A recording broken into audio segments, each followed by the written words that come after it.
9h, 10h30 sur Radio Espace Guidé, retrouvez les grandes gueules ou le débat citoyen sur la radio d'opinion. Savoir et comprendre l'actualité. Beaucoup de réactions évidemment sur notre plateforme, beaucoup de questions ce matin. La Junior Condé, voilà, qui s'agite ce matin avec tant de questions. On n'a pas eu le temps, hein, franchement, il n'y a pas de problème. Donc voilà, on va repartir dans un instant là-dessus avec l'actualité ce matin.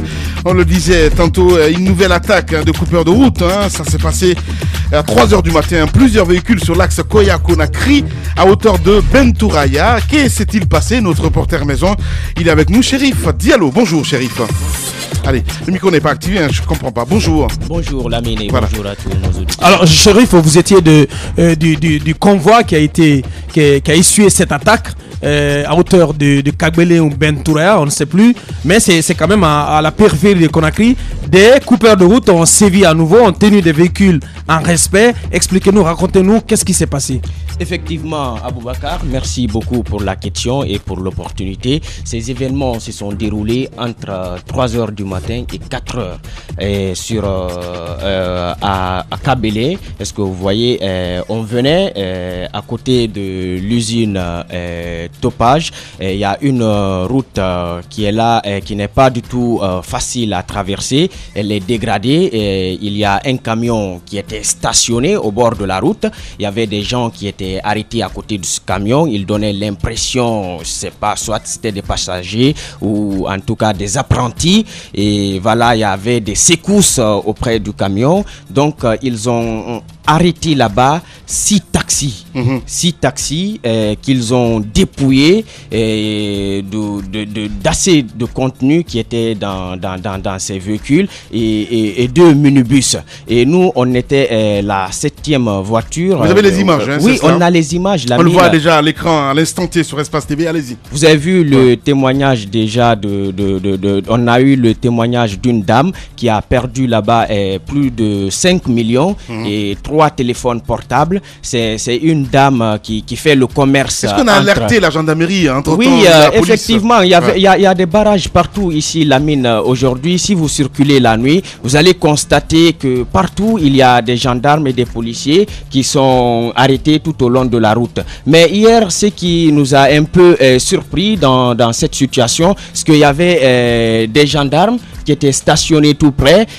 Nous sommes venus, on a essayé d'attirer leur attention par rapport à ce qui se passait là-bas. Ils nous ont dit que ce n'était pas leur domaine d'intervention ou je ne sais pas. Oui, ils racontaient là-bas du n'importe quoi. Ils ont dit qu'il y a la CMIS, il y a la gendarmerie, il y a la police, il y a, je ne sais pas, il y a même les douaniers, voilà, la BAC.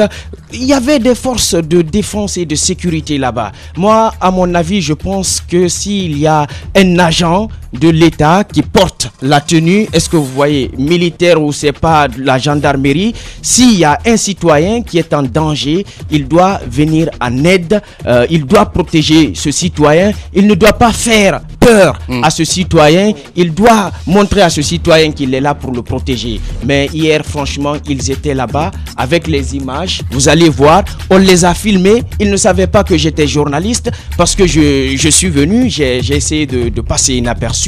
J'ai pris tous les témoignages des dames qui racontaient tout ça là. Bien, Chérif Diallo, on va revenir sur cette actu, pourquoi pas ce soir dans le 10 minutes d'Espace TV. Merci beaucoup Chérif Diallo. On va essayer de partir en région, oui, accusé. On s'intéresse au préfet de... d'où exactement? Dramane Condé. Au préfet de Kouroussa. Voilà, c'est cela. De ce sujet, on en a parlé dans cette émission, avec Moussa Moïse notamment.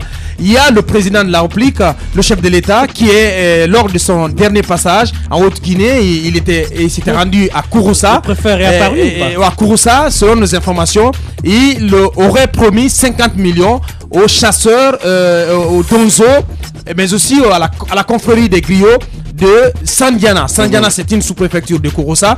Et selon nos informations également, cet argent aurait été remis au préfet pour que cet argent parte du côté de Sandiana. Par la suite, on a appris que les chasseurs d'Ozo s'étaient énervés, s'étaient mis en colère parce qu'ils n'auraient pas reçu la totalité de l'argent. Donc, puisque c'est dans les mains du préfet que l'argent aurait transité, voilà les raisons pour lesquelles des soupçons, des accusations sont allées vers M. Dramane Condé. Il est mieux placé pour nous livrer sa part de vérité. Dramane Condé, bonjour.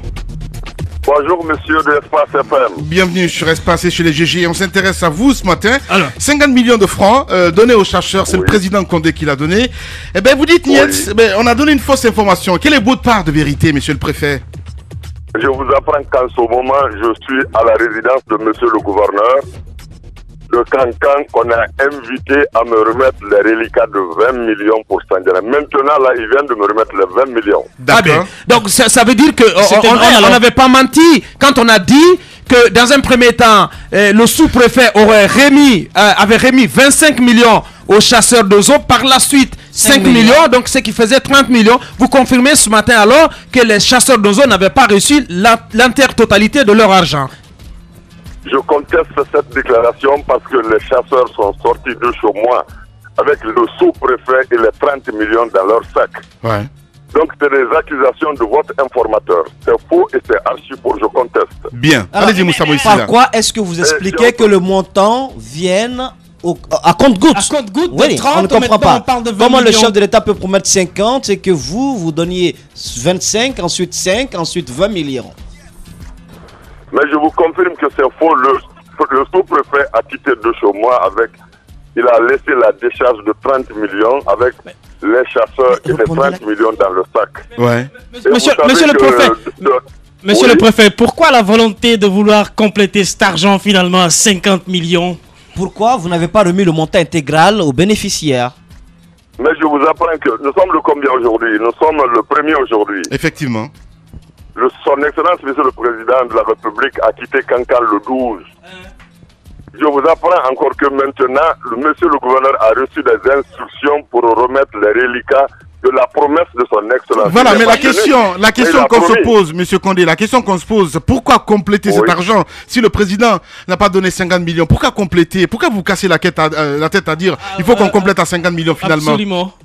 Mais qui complète? Qui a complété? Ouais, vous parlez Non, mais de 20 on pose millions. la question, pourquoi jusqu'à ce 1er juin, vous parlez du passage du président le 12 mai, pourquoi ce n'est que maintenant qu'on a le reliquat de la promesse, de l'argent promis par le chef de l'État? Et à quoi est dû ce retard? Merci bien. Le chef de l'État est libre de son autonomie, il est libre de son argent. Bien. Il est libre de récompenser n'importe quelle collectivité, n'importe quel groupe social, n'importe quel individu qui relève de l'administration. Monsieur le préfet, ça c'est un autre domaine du débat. La question est toute simple. On parle de 50 millions à l'origine, puis 25 millions et ensuite 5 millions. Et maintenant vous nous dites que voilà, on a le reliquat de 20 millions. Ce qui complète la somme à 50 millions. Pourquoi la volonté de conclure cette somme à 50 millions alors que vous nous dites que c'est faux? Les allégations qui ont été dites par rapport aux 30 millions sont complètement fausses. Mais en même temps, il y a la volonté de compléter, d'arrondir la somme à 50 millions. C'est ça l'inquiétude. Écoutez bien, est-ce que vous m'écoutez? On vous écoute, mais ça sent une certaine volonté de magouiller. Je vous informe que monsieur le gouverneur a reçu les instructions. Monsieur le président de la République a dû oublier. Monsieur le gouverneur vient de me remettre les 20 millions que monsieur le président a promis à Sandiana, qui complète à 50 millions. Mais monsieur le préfet, Non, écoutez-moi, là, non, mais, écoutez, on s'écoute. non, c'est que ça sent un peu de la magouille tout ça. On ne peut pas comprendre que le président de la République promette 50 millions et que lui-même il donne cet argent à compte-gouttes. On ne peut pas le comprendre, monsieur le préfet. Si la presse n'ébruitait pas cette histoire, les 20 millions, les 25 millions allaient disparaître. Quelqu'un, quelque part, allait les bouffer, comme vous en avez l'habitude. Moussa, c'est trop ça. Mais voilà. Mais non, allez-y, monsieur le préfet. Voilà, c'est une boutade. Allez-y. Allez-y, monsieur le préfet. Je l'apprends que je ne suis pas comme lui. S'il veut savoir qui est le préfet de Kouroussa. Bien. Monsieur le préfet, on veut juste comprendre. On veut juste comprendre.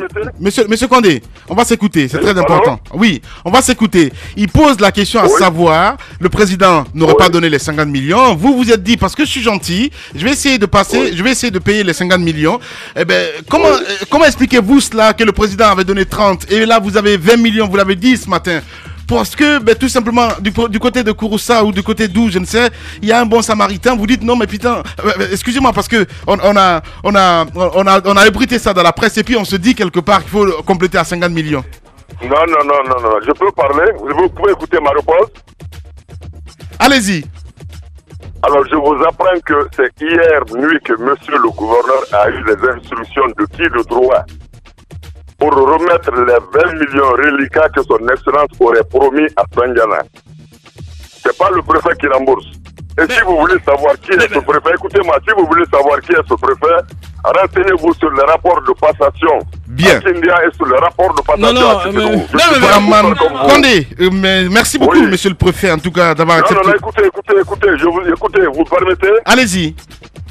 Je ne suis pas un bouffeur comme vous. Moi, je respecte l'argent. Bien. Je ne suis pas un bouffeur comme vous, hein. Bien. Moi, je respecte l'argent. Et maintenant, je vous apprends, ok? Bien. Monsieur le préfet, merci beaucoup. Je vous donne, écoutez. Allez-y, on a... La nuit du 18. La nuit du 18, votre informateur est passé dans ma collectivité. Et je vous apprends que la nuit du 25, j'ai eu les excuses des chasseurs de Sandiana, du patriarche de Sandiana et du représentant, un des représentants du bureau des ressortissants de Sandiana, qui est le directeur régional du trésor de Bokeh. Ils m'ont appelé présenter les excuses. Donc je voudrais bien que vous dites à vos informateurs de connaître les réalités de leur village. Non, monsieur le préfet, si vous permettez, je pense que nous n'avons pas été mal informés. Ce qu'on a dit, je pense que vous l'avez confirmé ce matin, on a dit que l'argent a transité dans vos mains, on n'a pas dit que vous avez bouffé cet argent. Mais ce qui a été dit, je pense que vous l'avez confirmé ce matin, une partie de l'argent qui a été promis par le président a été présenté aux chasseurs. Selon nos informations, ils n'avaient pas accepté parce qu'ils attendaient à 50 millions. Ils s'attendaient à 50 millions. On leur a présenté 30 millions. Bien. Finalement, vous complétez cet argent. Je pense que tout est bien, qui finit bien. Mais n'allez pas dans les accusations à dire notre informateur. Les bons comptes font les bons amis. Merci beaucoup en tout cas, Bakar. Merci à vous à l'étranger. Dis-moi, qu'est-ce que tu veux raconter? Non, mais tout est fini, qui finit bien. Tout est bien, qui finit bien. Je suis pas d'accord parce que selon ce que monsieur. C'est l'essentiel en fait. Non, mais non. Selon ce que monsieur. C'est grave, c'est quand même, on parle de 50 millions. C'est pas des sommes de l'OPEC quand c'est détourné comme ça. Mais non, mais attendez. On a dit à aucun moment que tel ou tel autre a bouffé cet argent. Mais il retarde dans la transmission de l'argent. Monsieur le préfet prend des contournantes. Il dit que monsieur le président a promis de l'argent, 50 millions, c'est clair. Alors, on parle de 30 millions, on parle de 5 millions, etc. Est-ce que monsieur le président aurait oublié de donner toute la somme, d'où la volonté de compléter la somme à 20 millions? C'est beaucoup de questions qui se posent. Merci beaucoup les GG. On va se retrouver demain pour un autre numéro. Passez une excellente soirée sur Espace TV. Au revoir.